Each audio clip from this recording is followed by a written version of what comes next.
नमस्कार दोस्तों, क्या आप जानते हैं कि हिमालय की उन गगनचुंबी चोटियों के बीच एक ऐसा अदृश्य द्वार है जिसे आज के वैज्ञानिक भी नहीं समझ पाए हैं। एक ऐसा रहस्य जहां सती की अग्नि आज भी बर्फ के नीचे धधक रही है। हम सब जानते हैं कि माता सती ने आत्मदाह किया, लेकिन क्या आप जानते हैं कि सती के भस्म होने और पार्वती के जन्म लेने के बीच के उन हजारों सालों में हिमालय में क्या हुआ था? कहानी शुरू होती है उस सन्नाटे से जिसने महादेव को पत्थर बना दिया था। पौराणिक तथ्यों के अनुसार जब सती का शरीर 51 हिस्सों में बटा तो उनका तेज यानी उनकी ऊर्जा कहीं गायब नहीं हुई। वह ऊर्जा हिमालय की एक गुप्त गुफा में समा गई। प्राचीन पांडुलिपियों में जिक्र मिलता है कि सती के जाने के बाद हिमालय के कुछ हिस्सों में अचानक से काला हिमपात होने लगा था। जानवर उन गुफाओं की ओर देखकर रोने लगते थे। कहा जाता है कि वो सती की उस अधूरी शक्ति का क्रोध था जो अपना नया रूप ढूंढ रही थी। क्या वो महज एक इत्तेफाक था या प्रकृति किसी भयंकर युद्ध की तैयारी कर रही थी? रहस्य गहराता है राजा हिमवान के महल में। जिस रात माता पार्वती का जन्म हुआ वो कोई सामान्य रात नहीं थी।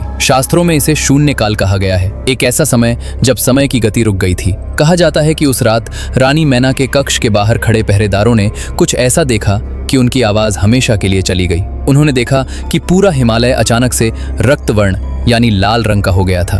कक्ष से कोई शिशु के रोने की आवाज नहीं, बल्कि वेदों के मंत्रों की गूंज सुनाई दे रही थी। और सबसे डरावनी बात, रानी मैना के पास जो कन्या थी उसकी परछाई एक सामान्य बच्ची की नहीं, बल्कि साक्षात महाकाली की विशाल आकृति थी। वो एक संकेत था कि जो पैदा हुई है वो केवल एक राजकुमारी नहीं, बल्कि काल को भी जीतने वाली शक्ति है। लेकिन असली रोमांच तो तब शुरू हुआ जब पार्वती बड़ी हुई।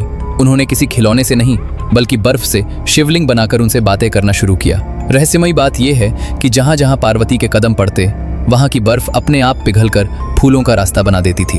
परंतु इस दिव्य अवतार के पीछे एक खौफनाक मकसद था, तारकासुर का अंत। एक ऐसा दानव जिसने मौत को भी चकमा दे दिया था।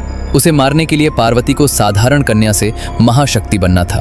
क्या आप जानते हैं कि पार्वती ने जब अपनी कठोर तपस्या शुरू की तो हिमालय का तापमान इतना बढ़ गया था कि आसपास के ग्लेशियर पिघलने लगे थे। आज के वैज्ञानिक जिसे क्लाइमेट शिफ्ट कहते हैं, क्या वो प्राचीन काल में किसी दिव्य ऊर्जा का प्रभाव था? आज भी केदारनाथ की पहाड़ियों में कुछ ऐसे क्षेत्र हैं जहां आम इंसान का जाना वर्जित है। वहां के स्थानीय लोग बताते हैं कि अमावस की रात आज भी उन गुफाओं से वही अलौकिक संगीत सुनाई देता है जो पार्वती के जन्म के समय गूंजा था।